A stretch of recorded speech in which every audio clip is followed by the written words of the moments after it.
Welcome back to Askewed Reviews. And throughout this week, I'm doing films related to The Wizard of Oz. And today I'm doing the 2013 film Oz the Great and Powerful.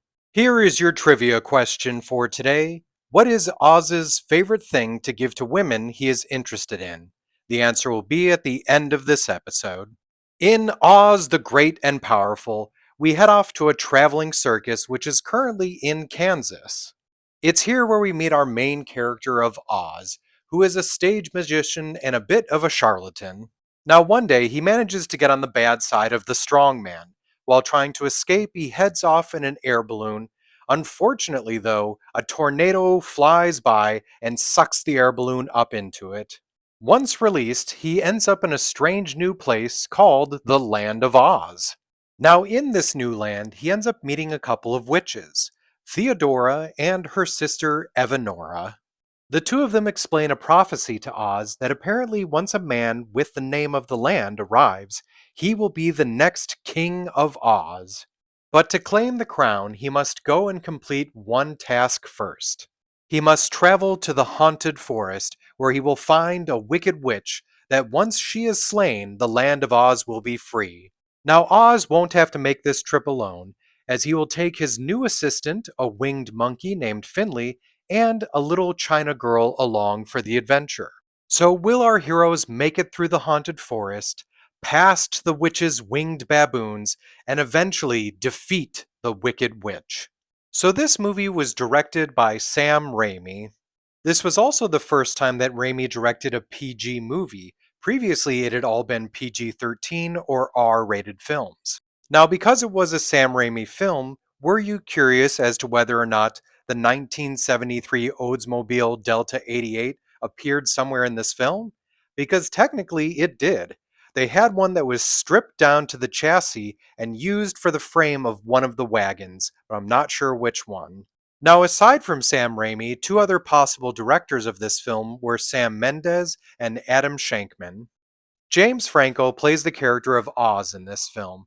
Did you happen to know, though, that Oz's full name is Oscar Zoroaster Phaedrig Isaac Norman Henkel Emmanuel Ambrose Diggs, or Oz Pinhead? Apparently, in the books, Oz explains that he didn't like the pinhead portion, so he just goes by Oz. Now, I'll be honest, I normally am not a big fan of James Franco unless it's in a full on comedy, but he did an okay job in this film. Apparently, though, other actors that were originally up for this role were Robert Downey Jr. and Johnny Depp. Now, to prepare for being a circus magician, Franco was actually trained by magician Lance Burton. There's an interesting little nod to a story that happened involving the first Wizard of Oz film. At one point, Oz mentions that he has a shabby jacket. This is actually a reference to a story about Frank Morgan, who played the original Wizard of Oz, because in that film, he managed to get his hands on a jacket that actually belonged to L. Frank Baum, the writer of the original story.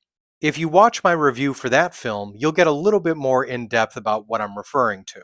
Next up, as the character of Theodora, we have Mila Kunis. Kunis is another actor that I just feel is much better in comedy films, and I'm not really a big fan of her in more serious roles.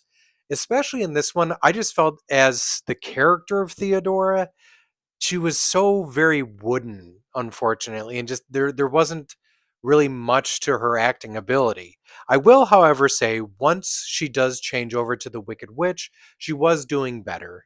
Now, the makeup for her to be the witch took about 4 hours to get on and 1 hour to remove. Now, I will say it was also a little difficult for me to take her seriously in the makeup because the entire time I was just sitting there waiting for her to go, "Smokin'!" The character of Evanora was played by Rachel Wise, and I do think that she did a good job in this role. What's funny though is, she was not originally chosen for this. When she read the script, she campaigned really hard for herself to get the character. Apparently, they were originally thinking of having either Hilary Swank or Michelle Williams play that character. Clearly, though, they did at least keep Williams around, as she ended up playing the character of Glinda. Another good choice, in my opinion. Williams also does play another character near the beginning of the film named Annie, who mentions that she is about to marry a man named John Gale. Raimi has confirmed that Annie and John are in fact Dorothy's parents, but we still have no idea as to what actually happens to them and why Dorothy ends up living with her aunt and uncle. Zach Braff also plays a few roles in this film. I also personally think he would have made a great Oz if they didn't go with Franco. Now, I did really enjoy him though as the voice of the character of Finley. He also does play Frank, the assistant to Oz near the beginning of the film.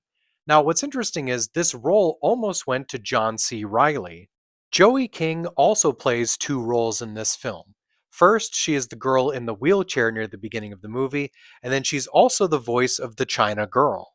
Speaking of the China Girl, one of my favorite moments in this movie is when she randomly just whips out a blade. To make things easier, by the way, for the actors on set, they did actually have a puppet that people could interact with while doing the China Girl scenes. If you're a fan of Sam Raimi's Evil Dead, you may be happy to know that almost the entire main cast of that film does make appearances in this one. Ellen Sandwise, Betsy Baker, and Teresa Tilly all play quadlings. Bruce Campbell, the main actor from that film, plays this Winky guard. Also, Ted Raimi, Sam Raimi's brother, who also appears in the Evil Dead movie, is playing the skeptic near the beginning of this film. In fact, the only primary actor from Evil Dead that does not appear in this film is Richard de Manincourt. John Paxton, who is a common collaborator with Sam Raimi, also has his last film role in this movie as one of the Tinkerers. If you didn't know, he also happens to be the father of actor Bill Paxton. Another actor you probably recognize in this film is Tony Cox as the character of Nuck. Now, I don't know which one, but one of the Tinkerers in this film is played by the great grandson of Burt Lair, who played the Cowardly Lion in the original film. Now, of the three witches that appear in this film, there were multiple other actresses up for those roles, including Olivia Wilde, Amy Adams, Blake Lively, Kate Beckinsale, Keira Knightley, Rebecca Hall, and Kristen Stewart. This film was composed by Danny Elfman, which is interesting because after Elfman worked with Raimi on Spider-Man 2, he swore he would never work with Raimi ever again. So this seems pretty obvious, but just in case you didn't notice, the reason why they started off this film in black and white is because that's how they started off the original Wizard of Oz film as well. Here's something I did not notice. The statue of Glinda's father in the cemetery actually resembles Frank Morgan, who played the wizard in the original Wizard of Oz. Something else you may not have noticed in this film before, but the circus is called the Baum Brothers. This is in fact a reference to L. Frank Baum, the author of the Oz series. Here's something, by the way, that still drives me crazy to this day. How in the world does the River Fairy know the tune to Pop Goes the Weasel? Being the fact that Oz is supposedly the first person from our world to get there. This movie was primarily filmed in Michigan, with some scenes being filmed in California.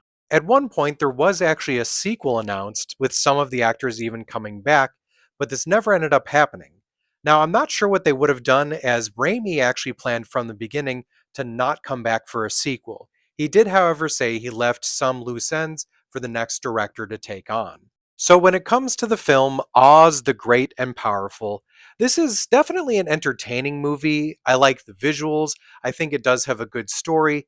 I think some of its biggest downfalls, though, are just two of the primary characters were not portrayed that well and were a bit lackluster. So I'm going to give this one a 3 out of 5. Now, if you did enjoy this one, other films I recommend watching are Alice in Wonderland, The Nutcracker and the Four Realms, Snow White and the Huntsman, and Jack the Giant Slayer. Now it's time to answer the trivia question from the beginning of this episode. What is Oz's favorite thing to give women he is interested in? What he gives them is a supposed family heirloom from his grandmother, which is a music box. I hope you enjoyed this episode of Askewed Reviews, and if there's a movie you'd like to see get a review, just mention it in the comments.